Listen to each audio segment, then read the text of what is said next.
So I used to share these local day trips experiences from nearby Bangalore and whenever I travel. But if you ask me, my favorite country till date is Japan. So this I just did just pre-COVID. It's been 3 years since I had been to Japan.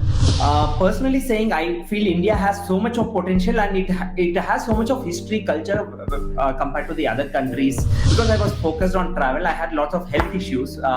In fact, I was super obese. I was 130 kgs pre-COVID till 2020 Jan. And thanks to COVID, I had some time because pre-COVID, I used to also travel 300 plus days a year almost. Hello everyone. Today we have in our studio Mr. Nivedit Gajapati. ये एक solo traveller हैं और about 33 countries घूम चुके हैं। Japan कहने को इनकी सबसे फेवरेट कंट्री है एंड आज ये हमारे पास हमारे स्टूडियो में है अपनी जर्नी शेयर करने के लिए, अपने बारे में और हमें बताने के लिए कि कहाँ गए हैं, क्या किया है अपनी लाइफ में इन्होंने अभी तक। इनके काफ़ी सारे सोशल मीडिया चैनल्स हैं, काफ़ी चाहने वाले हैं, फॉलोअर्स हैं जो इनको फॉलो करते हैं ऑन अ रेगुलर बेसिस। सो आइए मिलते हैं मिस्टर निवेदित से और जानते हैं इनकी कहानी क्या है। हाय निवेदित, welcome to the Capital Post. Thank you so much. Thanks for having me over. Since when have you been doing the solo traveling and, since Okay. how many years has it been?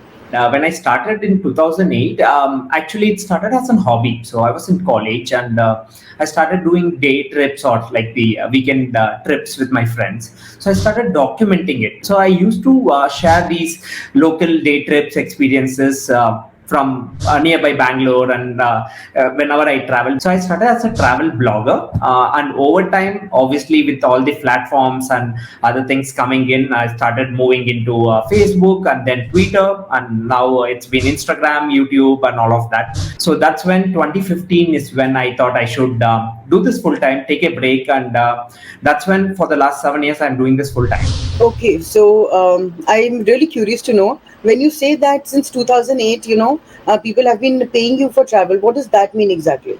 Over time, it obviously became, it started growing from my website. It started moving into Facebook and Twitter, where brands actually started doing collaborations. What you basically see collaborations now. Earlier, brands wanted me to create content for them rather than on my own channel. They wanted me to shoot using my cameras and my experiences so that they can use it on their website. So initially it started like taking photos for their website and all of that, and they used to pay me for the travel experiences and all of that. They were basically taking care of the whole travel cost. And over time, once I obviously quit my job, it became like a profession. So I made it like a company where they obviously pay me for the content. They also pay me for the travel. So it's basically I get paid to travel. So that's what I started using it as a tagline.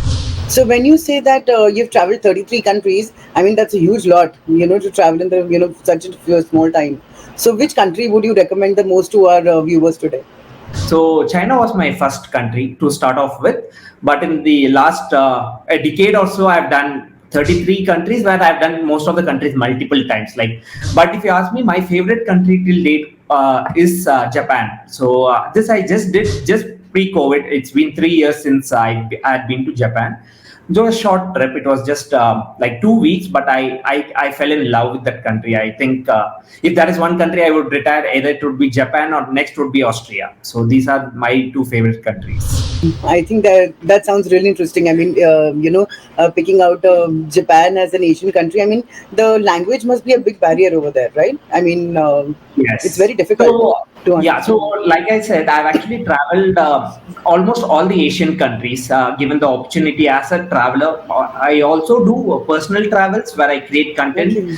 Rather, I also get invited most of the times by the tourism boards or the government from the countries there. So when I get to travel everywhere, right, there are two aspects to it. One is the language barrier. When I go on my own, obviously, it's English is the only one we get to communicate. So we use apps, Google Translate apps, or even the local apps to communicate with people. But Japan, being a country where 90% of the people don't know English, they are actually quite keen to learn English, and more than that, they're more helpful. I think as a human being or as an individual, they are, I think, one of the most purest soul people I've ever met. Most helpful people, genuine people. any kind of help, even if they don't understand my language or the way we communicate, they try to help out whatever way possible. So in fact, some people have even taken me to their homes and given us food, meal, and all of that, even though we are total strangers. So it's as friendly as that. So when we talk about tourism, how do you compare Indian tourism with other countries? I mean, is it bad? Is it good? Things that we can improve? Extensively, I've been traveling for the last 2 years. I think most of us in India have been traveling within India. So we are exploring the local traditions, the culture, places, historic places, and all of that in the last 2 years. So domestic tourism actually is growing leaps and bounds, if you ask me. Personally saying, I feel India has so much of potential, and it has so much of history, culture compared to the other countries. So that's when I saw almost half of the country going across 3 weeks. I went 8,000 kilometers across the country, length and breadth. What That's I saw amazing. is, yeah, every 100 kilometers, the landscape of the India's changed. People change. The food, culture, everything is so different. That, like I said, it felt like Europe. That every state that I crossed looked like, okay, it's a different sense of people and everything all together. So, but obviously, there is a scope of improvement for sure, because when I travel internationally also, especially the international guests or travelers, they think India is always perceived in two ways. One is like the slumdog millionaire kind, where they think, okay, India is all about poverty, dirty, and a third world country. But when they actually come and stay, they get so they have a very sense of different feeling or a sense of belonging, especially places like Kerala, Rajasthan. These are the places where international tourists go. So it seems really interesting. So you would say that, of course, Indian tourism is very different from other countries. So Yes. where do you think we need to improve a little? I feel most of the facilities at the tourist places, the most important places, the basic facilities, especially be it your toilets or water facilities, those can be better, because when I compare to other countries, I think when we travel, especially by roads, most of the places don't have the basic facilities, or it's not well maintained, even if it's there, right? So I think that is where it has to be whatever taken care. And second, also as a traveler, I think even though it's easy to travel to most of these places, but they should also have a streamlined way of booking tickets and all of that online, because most of these things are either physical, you go and buy, maybe be it an ASI thing, you can go and buy it online, but not all travel destinations or places tickets are streamlined in a way where I can just go to on a particular website and get access to all the information, or what is the right timing, all of that. And as a travel blogger, I also face issue in India is your photography or cinematography, like shooting content. Because lots of places they actually restrict you, even cameras like video cameras, they don't allow you most of these places, or they have very expensive cost. It's like 1,000 rupees, 2,000 rupees if you take a professional video thing to shoot. They, at the end of the day, we also do it to promote our destination or the country, right? And second is the drones. For sure, it's a big restriction in India. So when you say that, traveling is your bread and butter, right? Yeah. This is, what an idea I'm getting out of everything. Yeah. So when you say traveling is your bread and butter, COVID must have hit you really hard. I mean, in terms of finances, or just to Yeah. get out of your that instincts of tourist instinct or travel instincts, you must have really fought hard Yeah. against them. So how did you manage? How do you cope up?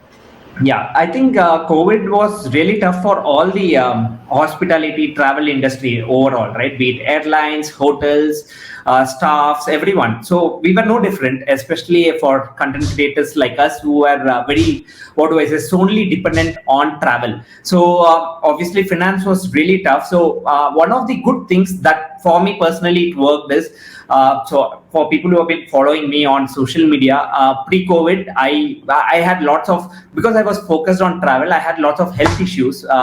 In fact, I was super obese. I was 130 kgs pre-COVID till 2020 Jan.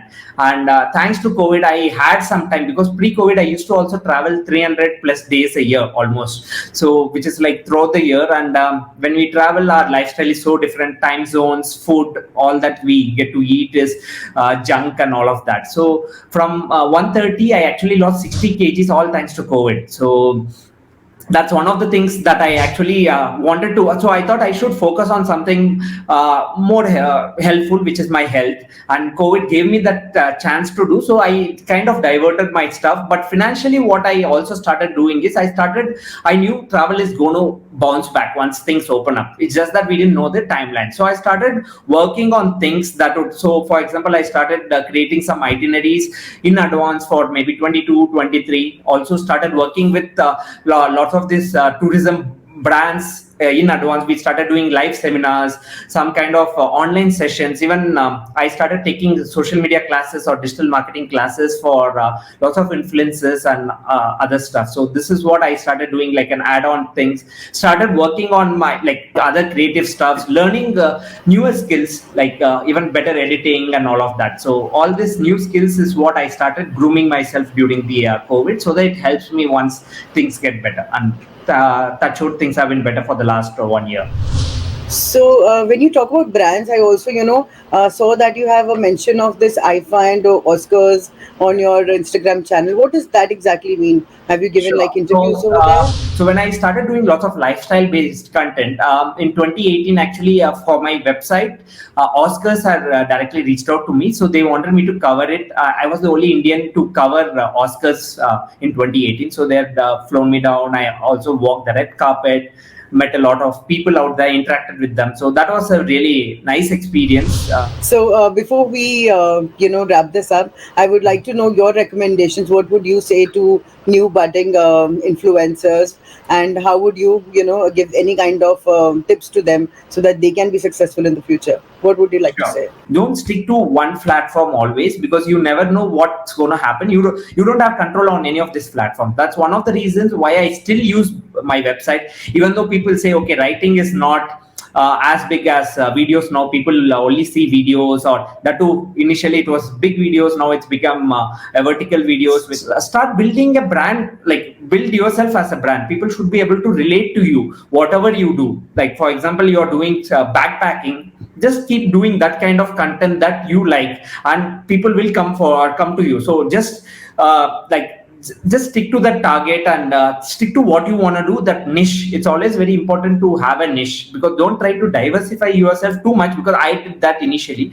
I started as a travel, then moved into food, a little of lifestyle, but then over time I figured out, because that's when 2015-16, before I started doing it full time, that's when I figured out I should start making myself as a brand. That's as a travel brand. That is when I came up with this name called Macro Traveler. Till then I was known by my name. So it's always better to create yourself with a brand that people can relate to. So yeah, these are few things that I would like to suggest. Thank you for the information. I think it's going to be really, really helpful to our audiences and people who are going to read the article. And I would like to say a very big thank you for coming here today and giving us your precious time. It was beautiful and lovely talking to you. Thank you so much. Thank you so much. Thank you. Thank you.